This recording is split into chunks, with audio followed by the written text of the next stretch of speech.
to the final session of the Manchester Writing School Summer Festival. I wanted more weeping than that, please. Shall I try it again? Welcome to the Manchester Writing School. I've messed it up. Welcome to the final Manchester Writing School Summer Festival session. That's better. That's better. I hope you've all had a really nice time. Some of you are looking a bit wretched around the edges now because you've been here for 4 days. Well, 2 days in person, 2 days online. I think we're all maybe looking a bit wretched, but well done for hanging on for this final session. It's always a really lovely way to finish off the festival. We had to move the time forward, or is it backward? We had to move the time from 6:30 to 6 because it's the last day of term and the facility staff need to go and have a drink at the end of it. So we do need to be out of here by 7:30, isn't it? So there might be people coming in that didn't get that message that might join us at 6:30. So we're basically going to rattle through so we get everyone who's here able to perform. Okay, so that means less waffling from me, less of my amazing comedy routine, which I know most people have just come just for that every year. Neve, thanks Neve for backing me up there. Okay, so I don't think Amber is here. So we're going to start off with Lexi. So please welcome Lexi. Oh, it's 2 minutes. If you go over 2 minutes,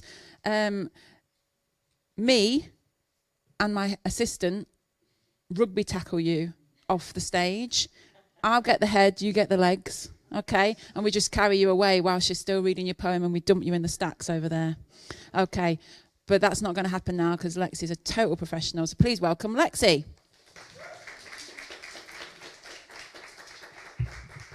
I was just meant to take the register, so I'm a bit frazzled. But I'll be quick. Calypso Girl. Sat on the edge of the bamboo deck, speculating fairy pools feeding. Sunsets crack and daylight bakes. Can fate be kind, Calypso Girl? Seasons storm on, blocked by the mirage of Ogygia. Our ancestors are cruel to torture an eclipsed soul, Calypso Girl. She rubs herself like a pestle and mortar, marinating or rotting. Every mother's mother knows how it is to be a Calypso Girl. Pheromones trickle out her porous skin in vain, for she thinks of him long after he forgot his Calypso Girl. She prays for a shift in Earth's plates, metamorphosis, yet nothing ever seems to change for our dear Calypso Girl. War raided her virgin braids, ever since the earth left her unstirred. Her locks remain untouched. She is alone, poor Calypso Girl. She sinks into marina life, reeling fish kisses, but the bait remains intact. Her reflection is a muffled nymph, no friend of Calypso Girls. As the night sky is plagued black, she dreams with open eyes, when earth crumbles in ash, and freedom finds Calypso Girl. Cast away with no known name, she waits for her own odyssey. Every daughter's daughter, at a time, knows Calypso Girl. Thanks.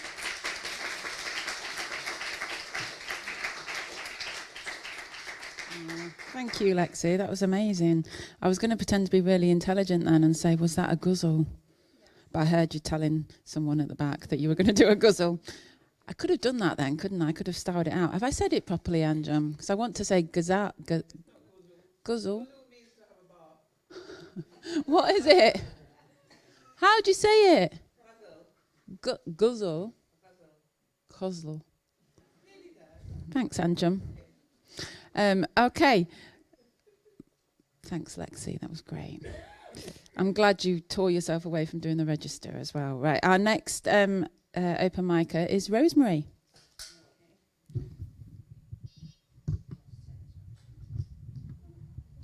Oh, am I stealing your job? I might have broken it now, though. Sorry. I won't do it again. Okay. Look, you're going to have to come and help me out. Look what I've done. I've made it stand up weirdly. Or shall I just take it off? That'd be easier. Right, okay. This one's called The Joys of Writing Poetry. I want to write poetry, take my inspiration from Milton and Keats, organise the chaos into lyrical prose, blaze a trail of fire with the power of words, and watch as the entire world burns.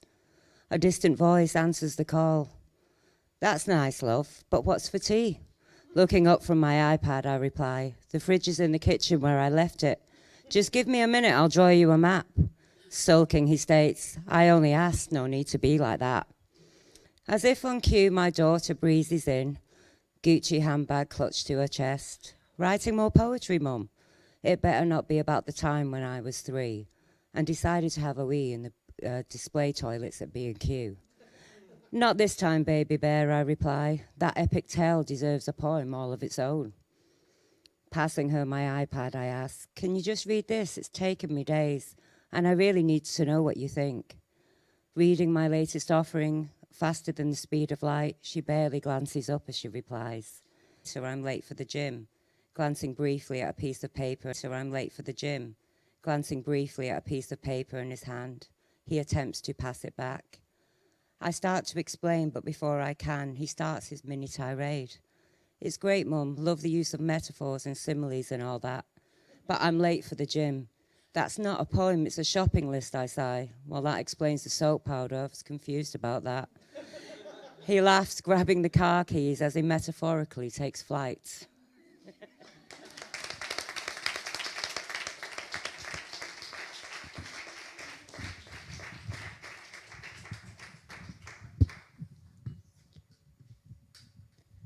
Rosemary, that was brilliant.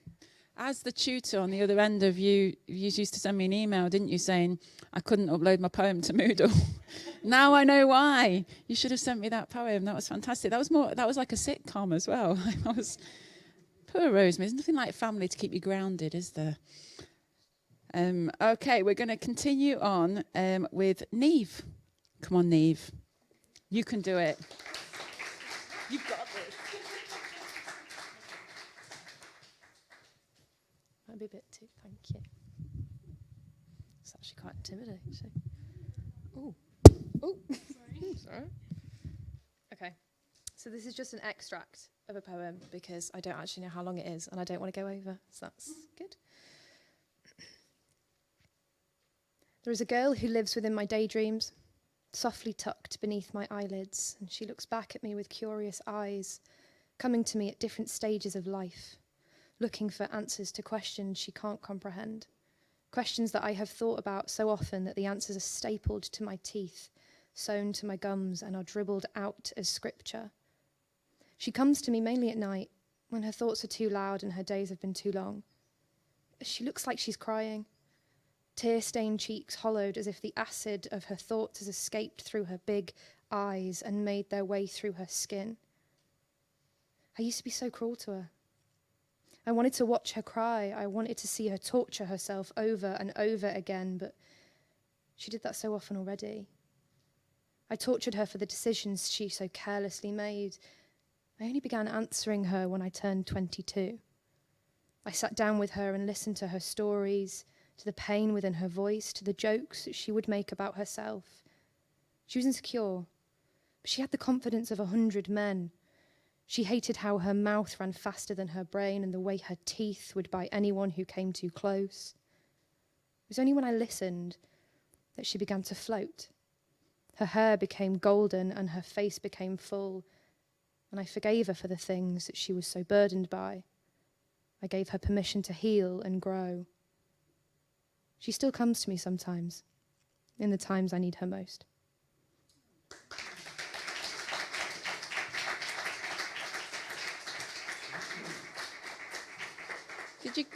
Did you get through all of it? Yeah, that was great. I was going to say that felt like a really lovely ending, so that was brilliant. Thank you. I should have said that was 3 of our undergraduate students. You're all going into 3rd year, aren't you? Yeah. So their 2nd year is going into 3rd year. Is Cherry here? Don't think so. So we're going to go straight on to David Brazil, who is one of our MA or MFA. MA student. So please welcome David.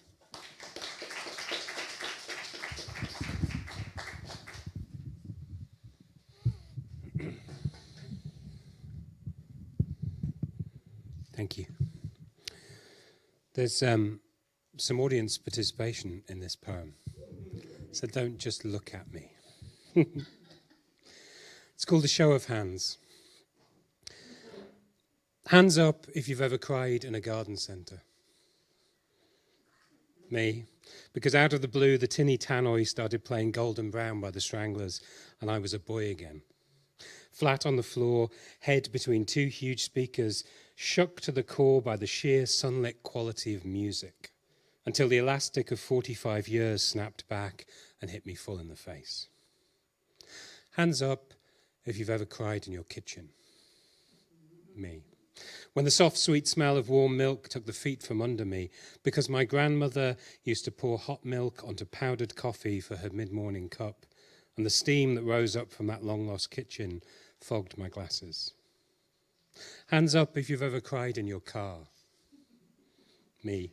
For no clear reason except that one day the universe shifted like a tectonic plate and I suddenly felt the weight of it. Seatbelt on, engine running, the weight of everything I loved, of everything I had, of everything I couldn't bear to lose, crushed the breath out of me in gasps. Hands up if you've ever cried in a hospital. Me, shaking with the sheer relief that everything I'd feared for weeks had suddenly become untrue.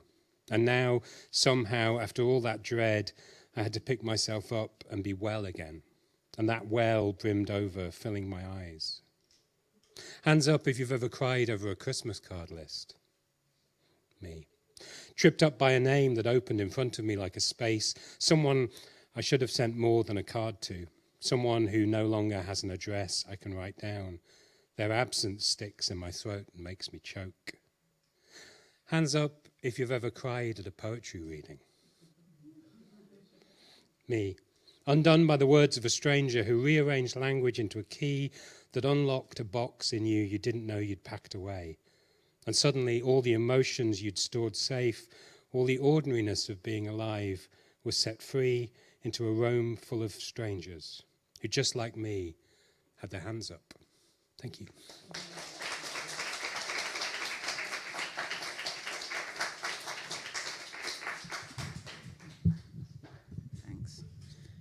Get used to this. Thank you. Okay, I was just thinking it happened to be that those first four readers I've had the pleasure of working with during my time working here at Manchester Met.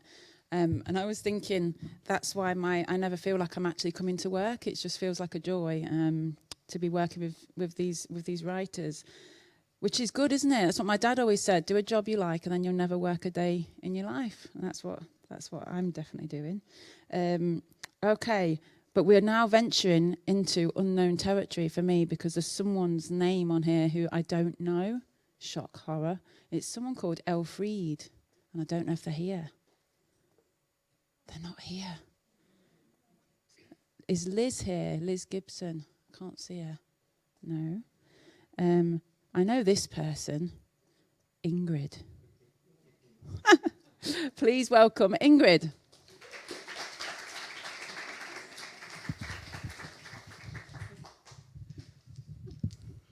Thank you. Oh, does that mean I get to read two out? Because two people are missing. Was it this pocket? No, I think it's that pocket. I was going to go out for lunch one day with a friend, and the wind was blowing outside. Not just the wind, but the gale was blowing. And of course, when gales blow, we always get weather warnings, don't we? On the radios, television, anywhere you can think of. The fact that because the wind is blowing, you were going to get killed, and you were going to be run over, and you were going to get blown away to the end of the country. So my friend phoned me and said, look, we better cancel lunch today. Because the wind is being a little bit unpredictable. So instead of going for lunch, I wrote a poem. And here it is.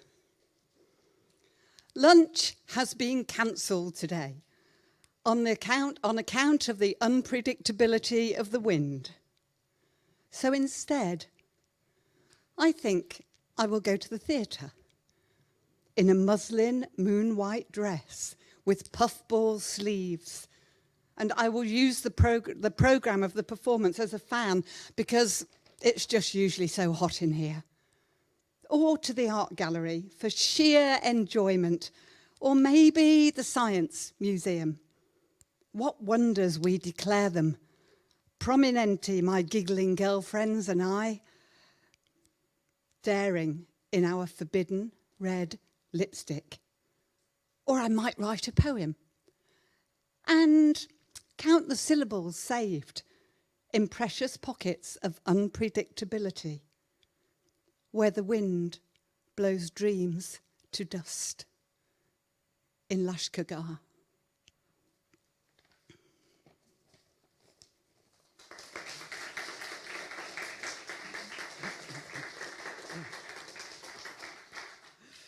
And out of the second pocket, I should have said I moved the poem to another continent. And this one is about loss. Anybody who's ever experienced loss in whatever form it takes, then I hope you'll hear something in this poem, which is called Where You Are Not. And I go looking for what I cannot see. Each room, a memory of where you once were and where you are not. I open cupboard doors to breathe you again and find where you are not. There is a window in the kitchen at which you sat. I peel the sabzi. That's a new word. I've learned it. And where you are not. Tall tales you bring me, then you disappear from sight, despite my please don't goes when I reach for where you are not. You reach inside the layers of my life you left behind. The nighttime, these tears. It is not true that this is where you are not. I skip, I trip, I fall, I forget, and that is all. Your footsteps take my hand, and this is where you are not. Ingredients of memory I gather I must make with another and another. Oh, taste and see. I am not blessed where you are not.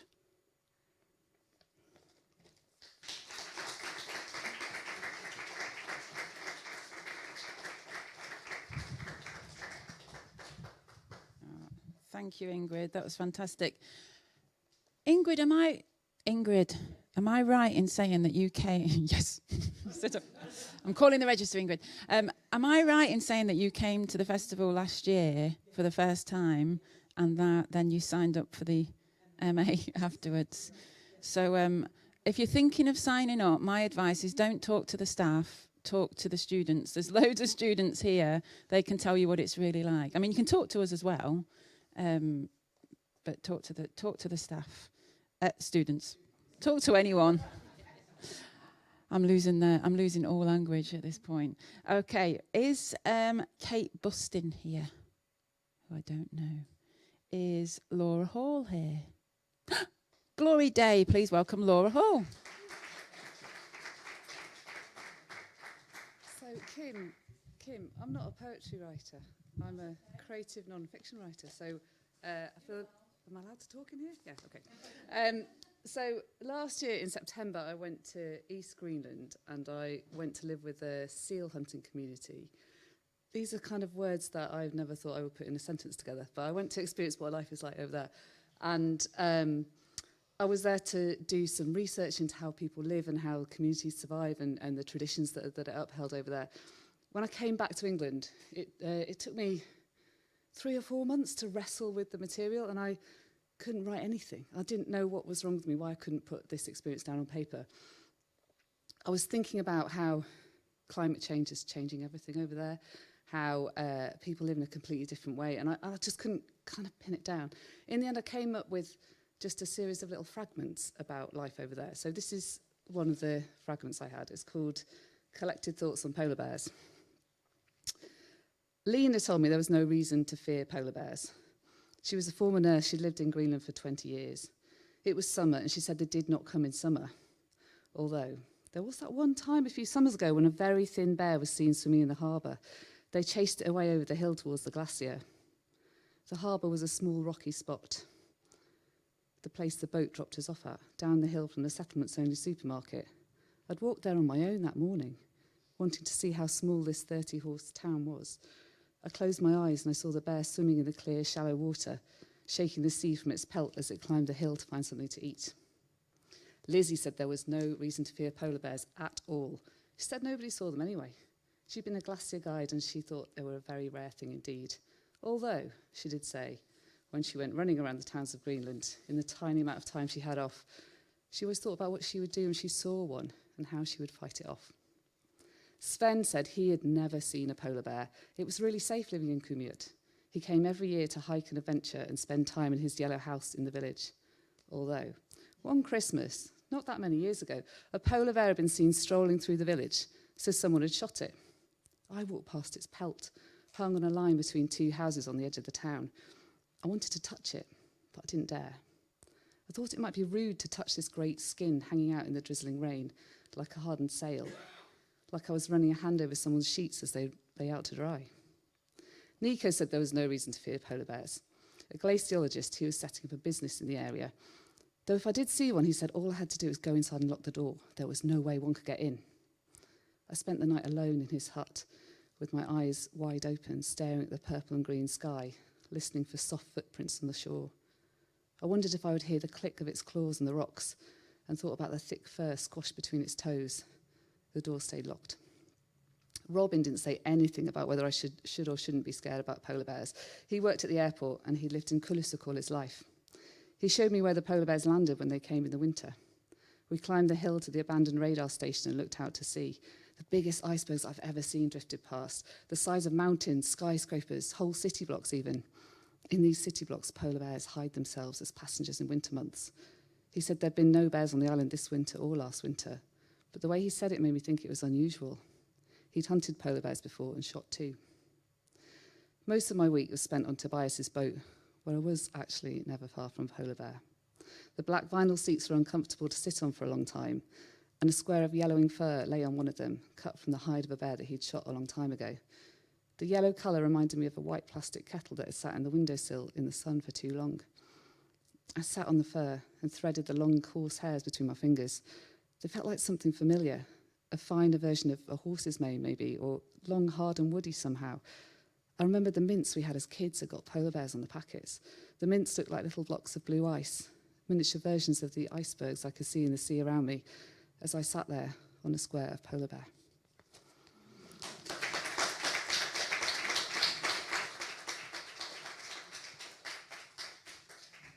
That was fantastic, Laura. So is that going to be part of a bigger something? That sounds amazing. I'm looking forward to reading the rest of it when it appears.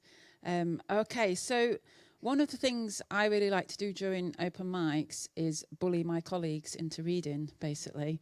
I like seeing them put in the position of, students and putting them under a bit of pressure. But I think it's really important for students to see us read as well, and that we're not just tutors that are interested in how to teach creative writing and in pedagogy, but we're actually practitioners in our own right.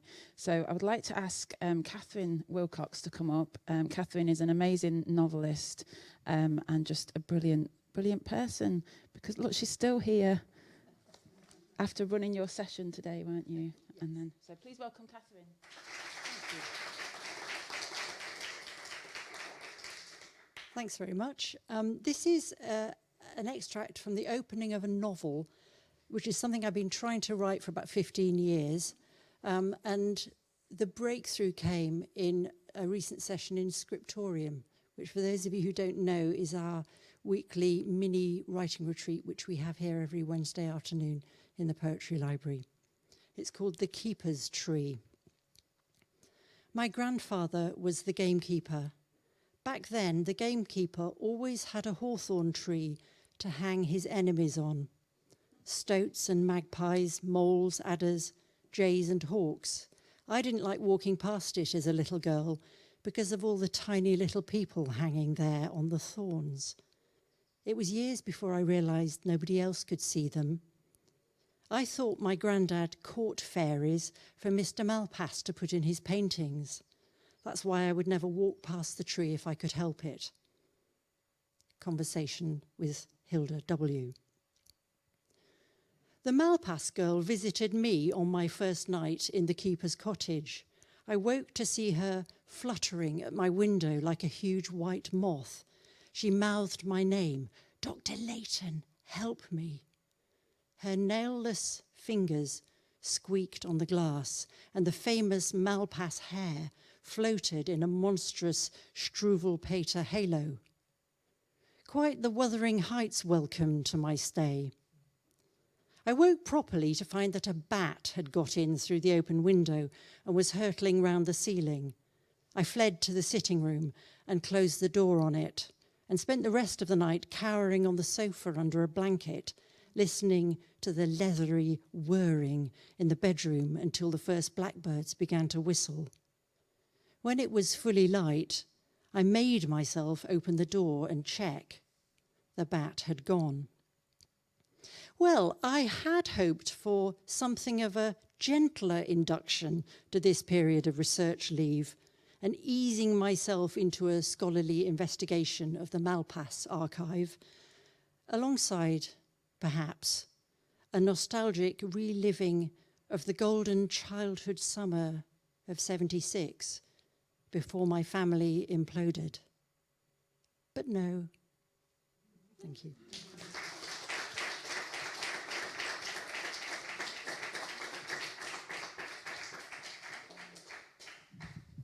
That was amazing, Catherine. I can't wait to hear more about that. It's fantastic. I'm really glad you've started writing it finally. Okay, so I'm going to welcome another member of staff now, who is Anjum Malik, who has just finished. I forgot to Anjum Malik, MBE.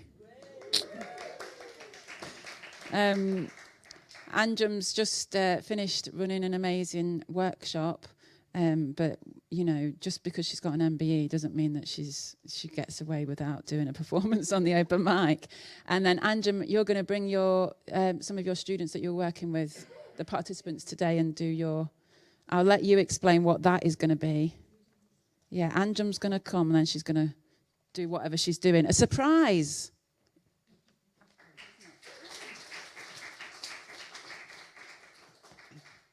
Hi, everyone. It's nice to see you all. Can you all hear me? Yeah. So I'm going to read you a poem of mine, which I was just dropped into, literally 2 seconds ago. And then some of the people who were in my workshop today are going to come on and share with you, and I'll tell you a bit more about that in a bit. So I'll read you this poem. It's called One Plate, and it's about my mum and dad. They always ate from one plate. They really loved each other, and they didn't eat without each other. And so this is about them. It's a ghazal poem. A ghazal, not a ghusl. A ghusl. I'm sorry, I'm making fun of Kim. I love her, honestly. One plate. My moon, my star. Sorry, they had nicknames for each other. I'll start again. My moon, my star, they whisper. One plate together. Their daily dates of eating meals from one plate together. My parents at breakfast, lunch, dinner, feasts all shared. A mutual fare, a love routine. Their daily create whatever. Across continents, countries, cities, decades, times lived. Saudi Arabia, Pakistan, England. One aim, target, forever. Over family favorite, garlicky dal, rice gently steamed, a big salad, white fish marinated, pomegranate flavor. In parks, cafes, restaurants, cinemas, by seaside, home-based, wherever they are united, our loving duo in fetid pleasure. He's starting to eat without you, toi and me, we chorused, Daddy calling. I'm making sure it's good, my great treasure. Mera chand, she whispers. Meri Dari, whispers back my dad. Your parents, their endless love, Anjum, over one plate pleasure. Thank you.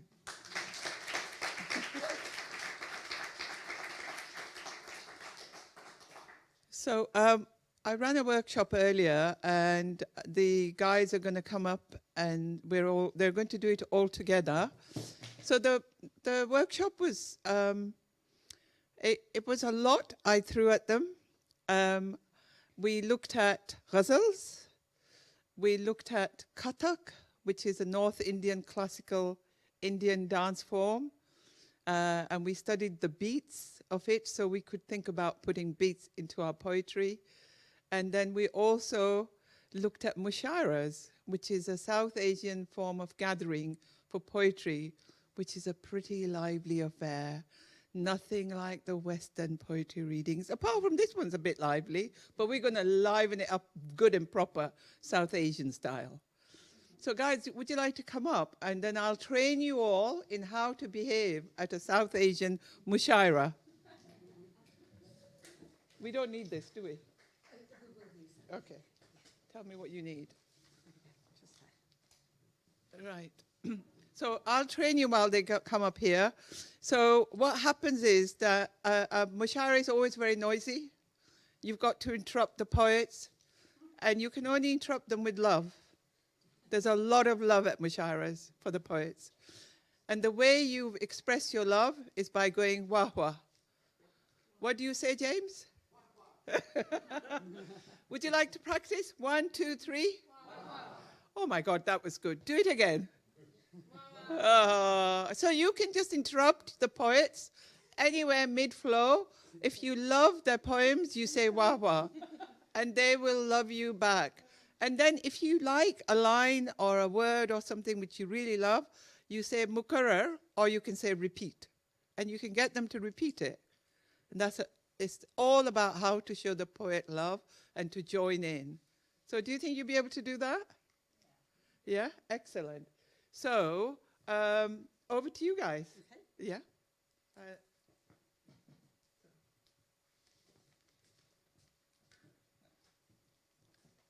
I'm Sylvia.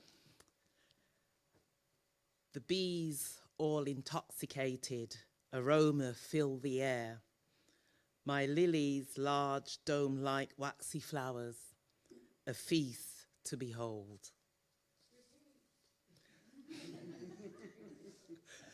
The bees, all intoxicated, aroma fills the air. The lilies, large, dome-like waxy flowers, a feast to behold.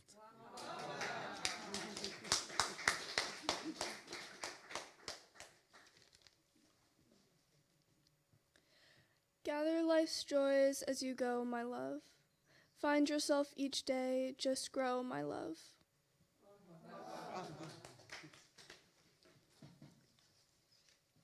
Lonely moon, a sky washed clean of stars, fire gone out, thin crescent, wax, see how Venus shines above. Lonely moon, a sky washed clean of stars, fire gone out, thin crescent, wax, see how Venus shines above.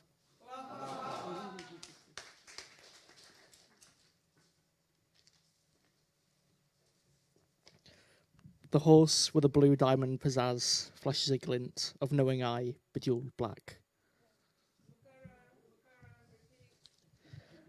The horse with blue diamond pizzazz flashes a glint of knowing eye, bejeweled black.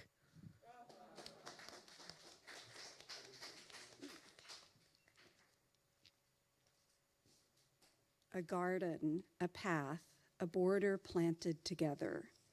Children born and raised, made of love together. Oh, there you go. a garden, a path, a border planted together. Children born and raised, made of love together.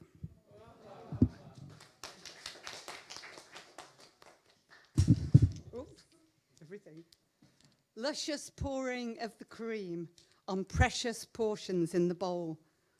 Decorated fine with eaten memories in the bowl.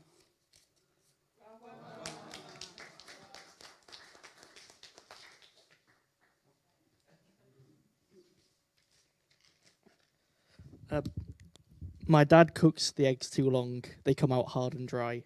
My sister says she'll hold her tongue. She doesn't, but she tries.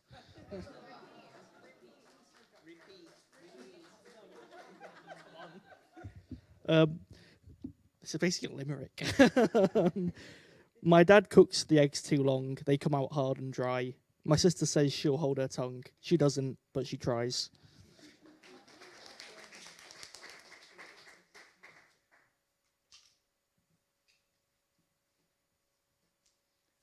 I will be silent in my next life. For now, please, I want to hear you eat.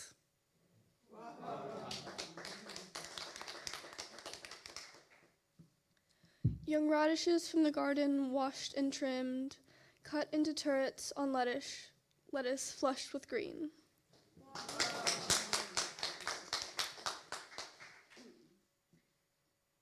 Stringing glide between my veins, a dance of wolves and butterflies, pushing intention through marrow and out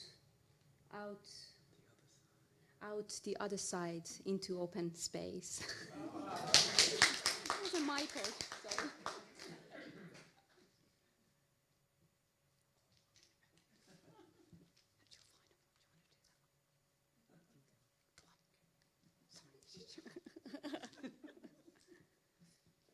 Flowing, strong, lace, linen, and leather, engineered to perfection. Art she wears, art she becomes, transformed beyond beauty. That was her first poem ever.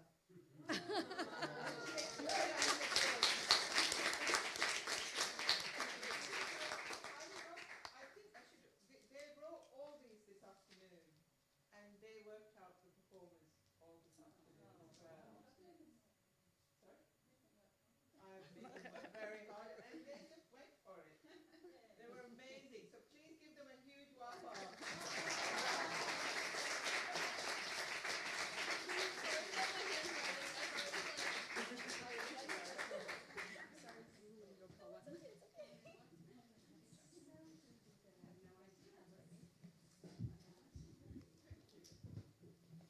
Oh, thank you, everyone. I don't know everyone's names, but that was fantastic. We've got a few more open micers. It feels like that could have been a finale, but we've got more. Which is amazing. So, Nara, hello. Please welcome Nara.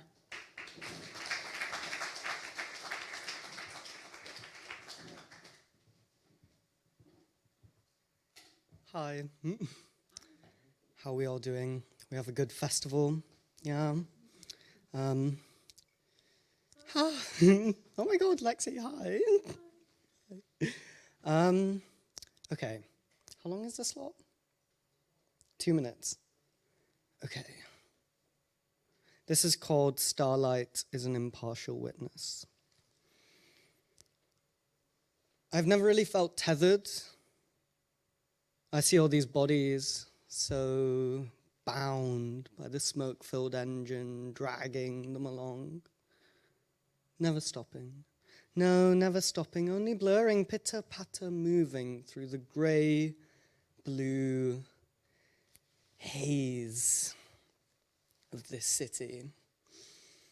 Bitter to the touch.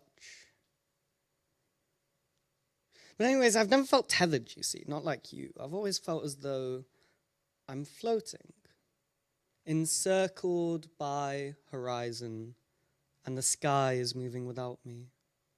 I'm between the grass and cherry tree, and the blossoms are out of reach, and I cannot move, only see the sky leave through the bright pink bulbs of cherry gleam.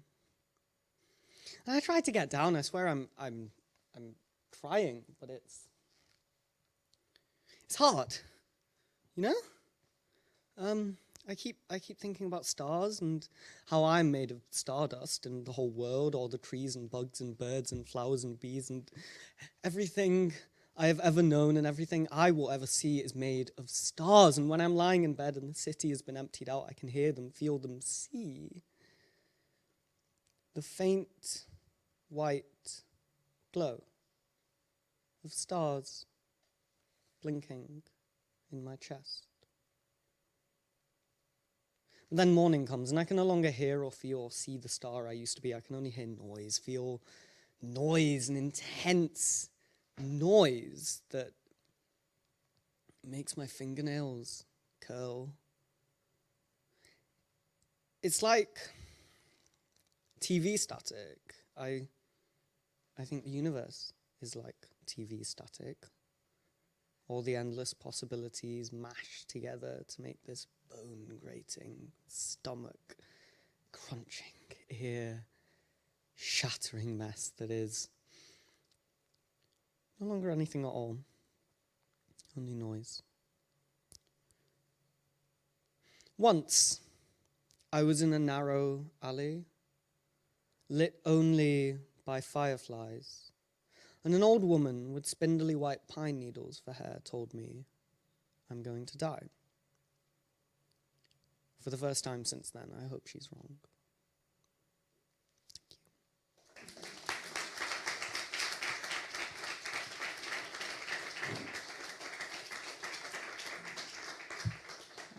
Thank you, Nara. That was mesmerising. And you're leaving us, aren't you? Because you finished this year.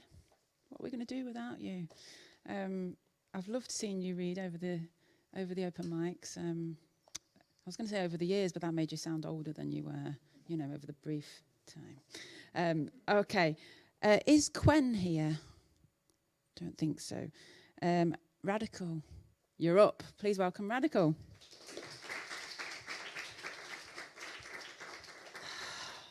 So there comes a point in the life of a weirdo neurospicy poet where you feel like the only way you can really express the way that you're feeling is by writing an 18-page postmodernist punk jazz slam poem, which would be really funny if it wasn't true. So I'm obviously not going to be able to read all of that. I've got a timer here. This poem, let me get the timer up. This poem, and also I've never performed it before, and it's my first time performing with the lip piercing, so I'm gonna mess it up. But it's called Pink Triangles, Emo Elephants, and Bloodstained Clocks. Open brackets, aka I'm a communist, see me after the show for literature. Close brackets.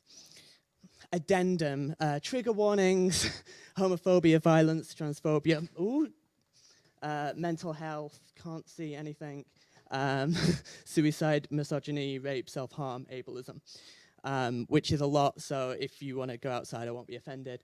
And yes, that's... Can you... I should have printed it out. Okay.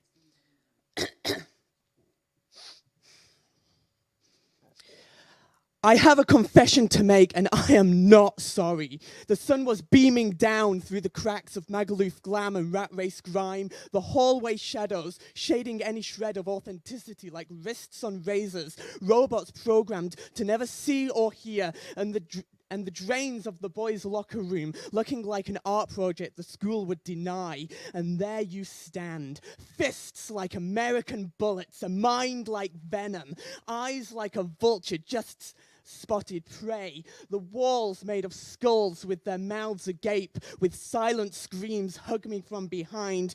You pounce, ice sharpened, venom flooding the cafeteria, your American fist splattering paint across the canvas, fragile ego eggs shatter in my hair.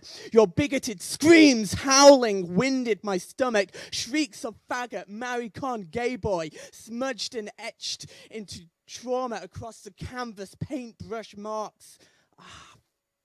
Internet pop-up. Paintbrush marks cover my skin, my lips leaking ink. Your words begin, you should kill yourself. You explain with the glee of a buck turned to wine. Nobody likes you, everyone hates you. We'd all be better off without a faggot like you. Kill yourself. And I promised I would. If the beating would only stop, I said I'd end for you, quiet for you. Shut up. I lied, and I am not sorry. And the rainbows leaked, running from my busted nose, melting cats chasing yarn entangled around my throat, my teeth flying with angel wings into the sun, and I'm reduced by you to a felt-tip scribble in the margins. I am not sorry, as the graffitied pink triangles hang from surrounding walls, as the emo elephants scream from headphones that heal hardly any of this mind, and the blood-stained clocks tick unfazed by truant reality. It still seems like nothing escapes this hell, like nothing escapes this hell, like nothing escapes this hell. I am not sorry, and I will never be sorry. Thank you.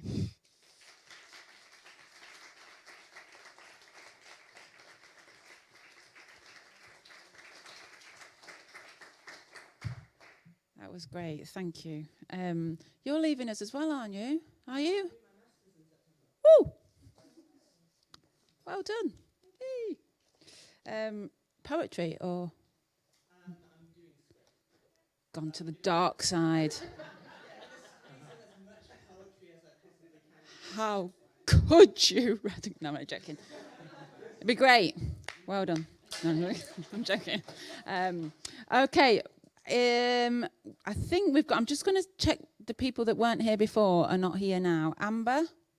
Nope. Cherry? Nope. Elfried? No. Liz Gibson? No. Kate Bustin? No. Gwen? No, right. Okay, so we've got 2 more readers. Okay, so the next reader is Tiffany.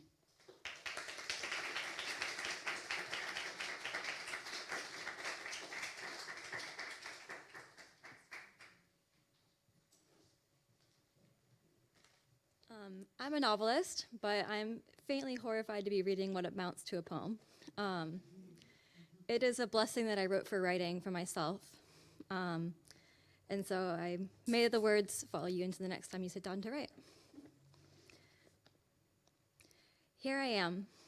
There are wiser words, more beautifully written, to bless this work, but these are mine.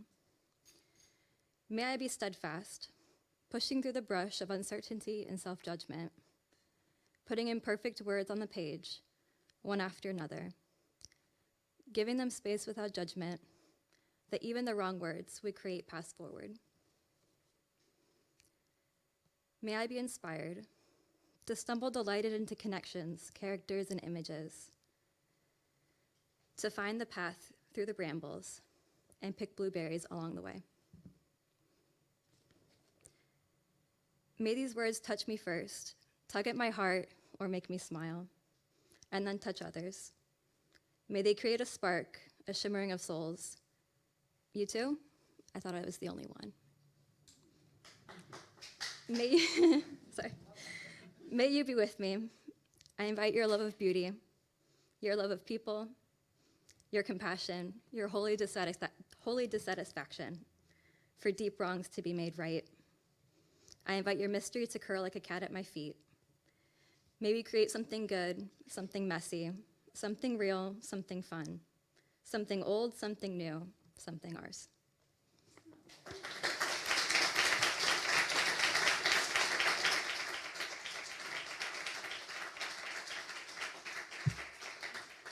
That was so lovely, Tiffany. I was imagining reading that on the first class of next year. I might steal it from you for the new students. Obviously credited, I wouldn't say it was mine. And then I was imagining it cut into the library room windows, and we can make that happen for next. That was really lovely. I like that first line, maybe be steadfast. Okay, we've got one more reader. I forgot to introduce myself because I'm a donut. So most of you know me. So my name is Kim Moore, and I'm the Deputy Programme Leader here and the Senior Lecturer in Creative Writing. And if you've been emailing me with questions about the Summer Festival, if you've been emailing with questions, it's probably me that's been trying to answer them in a timely fashion or not. But I've not been organising on my own. I've had the brilliant Ruben Martins and James Draper who have been helping me run this festival, because there's 1,001 jobs that you don't see that need to happen before anything can take place. So Ruben is going to read a poem. A poem? Because Ruben's one of those annoying people like Anjum who just writes across every genre really well. So Ruben's going to read a poem, and then I'm shutting up because James is going to do the closing remarks, because James thinks before he speaks. So it'll be way smoother than anything I could do. So please welcome Ruben, first of all, and then we'll hear from James.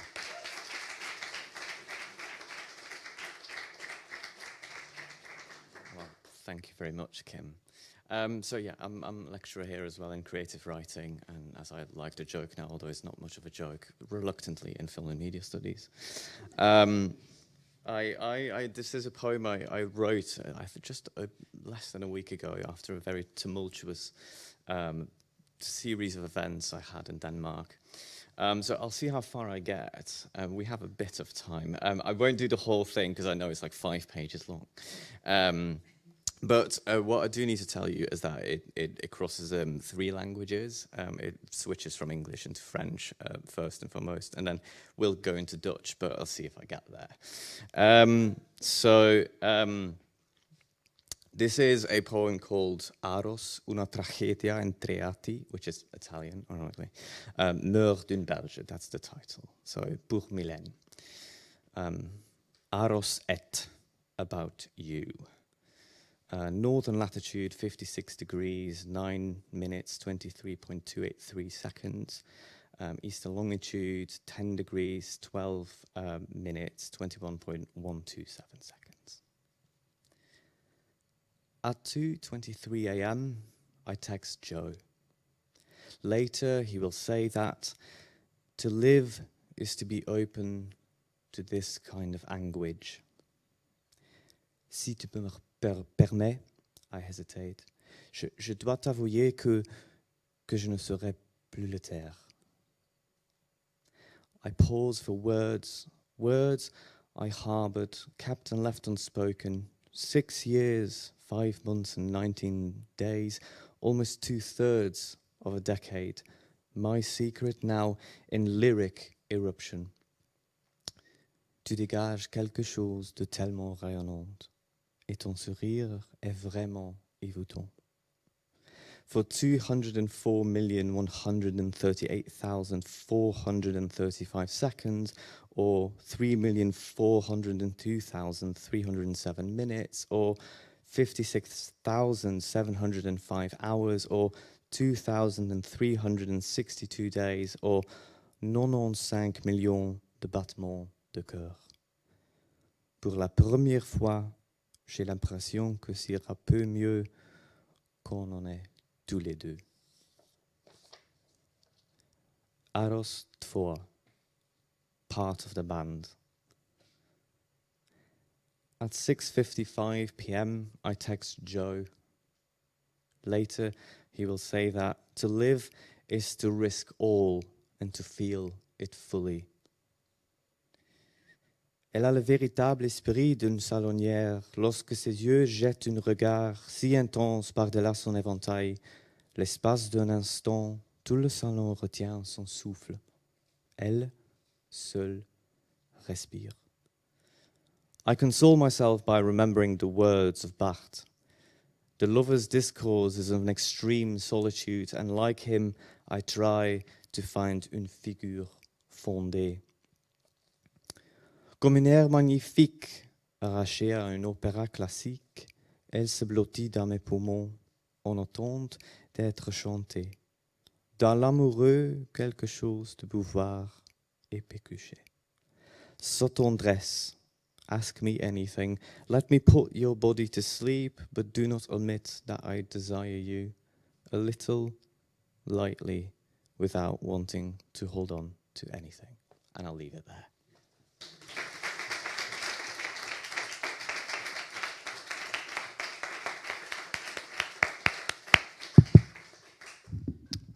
Hello. I'm just going to hold it. I'm going to go showbiz. Let's finish off by, please, everybody who's participated, an enormous thank you for those fantastic performances. We always say one of the great strengths of the Manchester Writing School is that there is no such thing as the Manchester Writing School writer.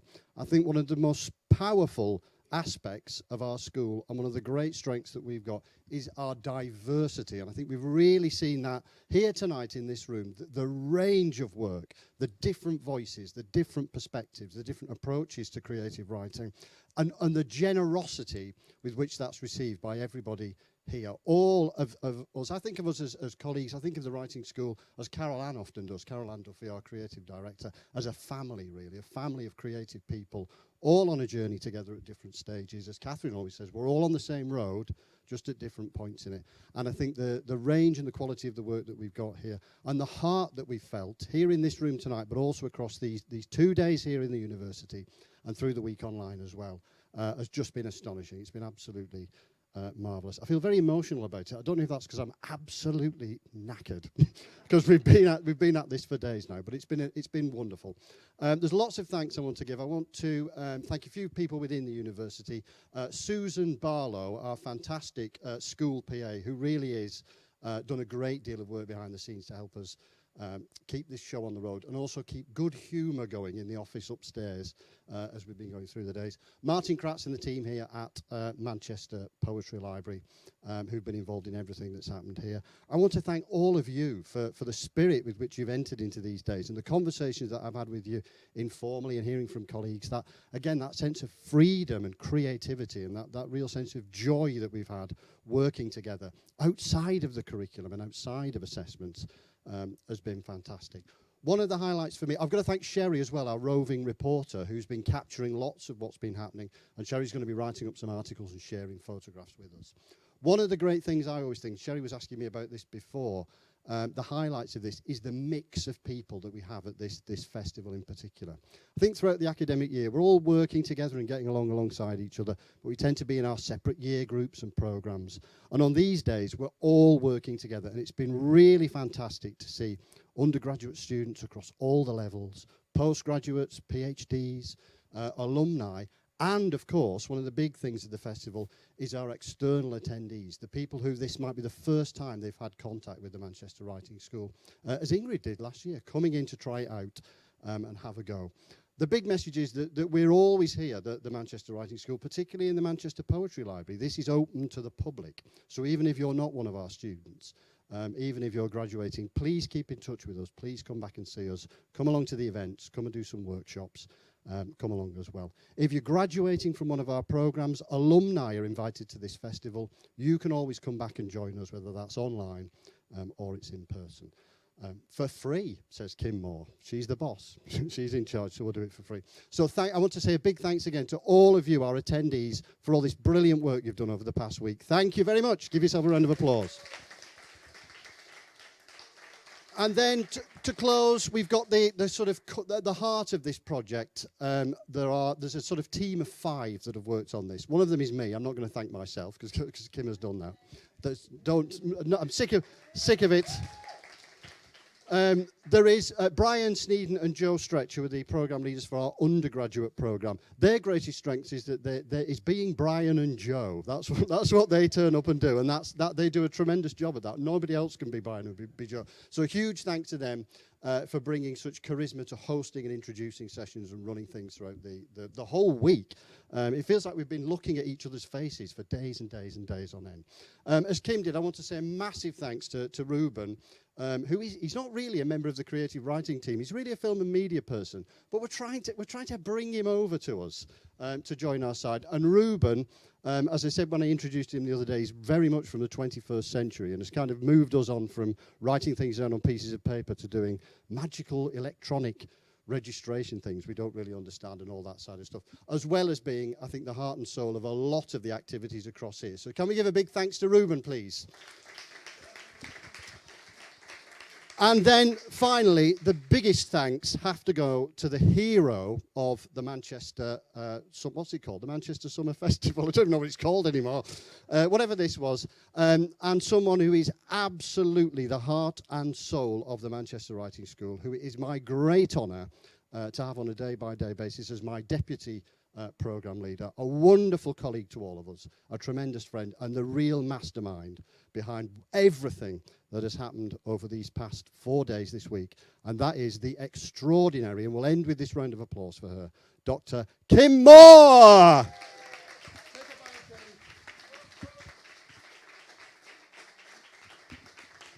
Thank you. Thank you very much. And that's it. Not only is it the end of the summer festival, not only is it the end of the week, it's the end of the summer term, it's the end of the academic year. So in exactly 25 minutes, this building is going to be locked up. So thanks again for being with us. Let's go out into the night and celebrate, or go home and have a good rest, whatever we like to do. We'll see you all again soon. Keep in touch. Remember, you're all members of the family now. Take care, everybody. Bye-bye.